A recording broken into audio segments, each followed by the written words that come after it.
जरूरत नहीं है। हाँ, विक्रम सिंह जी। प्रोफेसर रागी, आपकी भाषा देख के लग नहीं रहा है कि आप प्रोफेसर हैं। चुनौती दे, ये संघियों को कभी स्वीकार नहीं होता है। मैंने कहा, सुन लेते हैं विक्रम सिंह जी, बोलिए। शोभना जी, हम लोग मुद्दे पर है, बड़ा गंभीर मुद्दा है।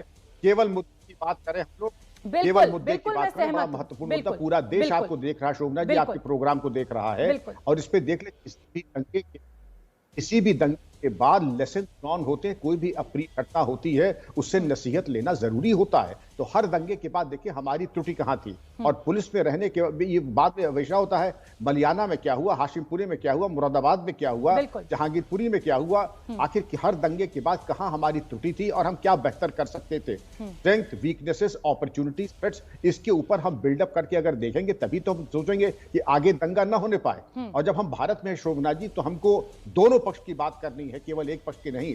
हम लोग पुलिस में है, चूंकि संविधान से पूरी तरह से बंधे हुए हैं, इससे केवल संविधान की बात करते हैं। हम लोग अपनी जुबान में भी हिंदू मुस्लिम नहीं लाते हैं। आक्रामक मैं भी यही बात कह रही हूँ। मैं संगीत रागी को यही समझाने की कोशिश कर रही हूँ कि अगर कहीं, बिल्कुल, अगर कहीं ये ताना बाना कहीं ढीला पड़ रहा है तो दोनों समुदायों की गलती है, किसी एक समुदाय को जिम्मेदार नहीं ठहराया जा सकता। लेकिन अगर दोनों समुदाय 70-75 साल आजादी के हो चुके हैं, सामने है, तो क्या सियासी दलों की जिम्मेदारी है? अरे संगीत रागी, आप तो बहुत पढ़े लिखे हैं, बहुत पढ़े लिखे हैं, इसीलिए तो धर्म में बांटने की बात कर रहे हैं।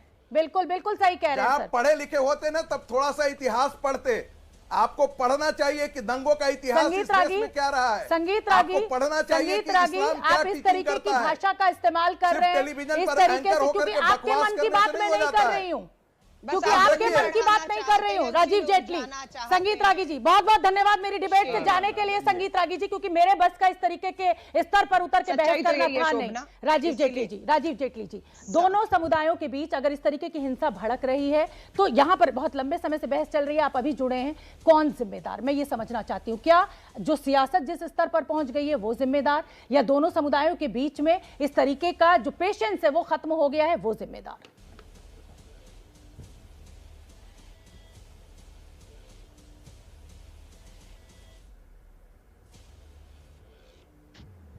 शोभना, मुझे लगता है कि जो ज्यादा जिम्मेदारी होती है वो सरकार की इसलिए बन जाती है क्योंकि अगर आपने कोई ऐसे तत्व जिनको ये भरोसा दिलवाया है कि आपके द्वारा उठाए गए ऐसे कदम जिस पे हमारी पुलिस के ऊपर भी अटैक हो जाए, किसी को छुरा घोंप दिया जाए, पत्थरबाजी कर दी जाए, उसके बावजूद हम आपके साथ खड़े हैं, अगर इस तरीके के आश्वासन सरकार से मिलेंगे तो आप ये सोच के चलिए कि इससे भी बुरे परिणाम सामने आए। ये आश्वासन किसने दिया है? क्या अशोक गहलोत साहब ने इस तरीके का कोई बयान दिया है, या कांग्रेस के किसी प्रवक्ता ने इस तरह का बयान दिया है? राजीव जेटली, परिस्थिति में जहां सुनवाई ना हो।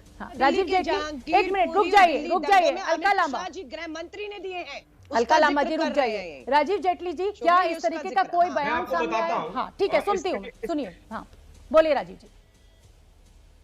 मैं आपको बताता हूँ,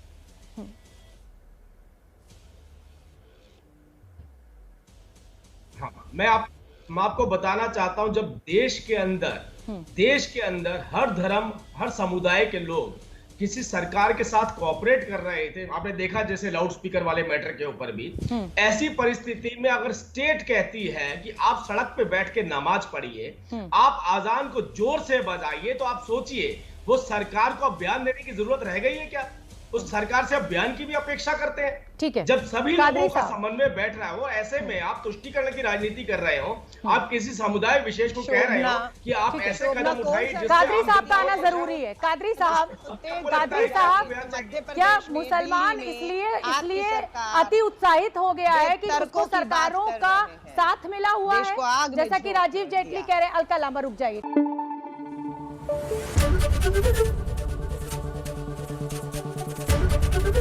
एबीपी न्यूज आपको रखे आगे।